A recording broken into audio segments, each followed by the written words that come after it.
yau da safe nan muka yi karatu aka ce mutuwa, kaga masifan mutuwa masifa ce ba ƴar kaɗan ba.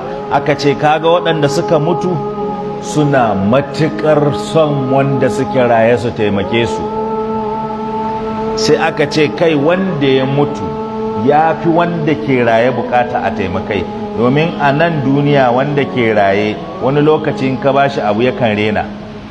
Haka ne ko? Yanzu misali nan cikin mu za a ba naira 10 ta tsalle ta murna ne ya ce an mai kyauta.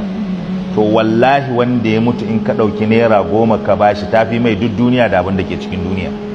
Wanda ke makabarta kwance yanzu sai ka tuno da shi, babanka ne ko mahaifiyarka ko wani naka ko abokinka, duk haka muka yi magana yau ko abokanka ko ƴan uwanka ko waɗanda suke na kusa da kai ko ɗa da iyayen shi, ka samu ɗanka yau yana raye ya ɗauki naira 10 kana lahira ya sa ma, wallahi a wurinka ya baka abin da ya fi duniya da abin da ke cikinta. Yau muka yi karatun nan da safe naira 10, amma ga sunan ga irin 'ya'yan da ke akwai yanzu.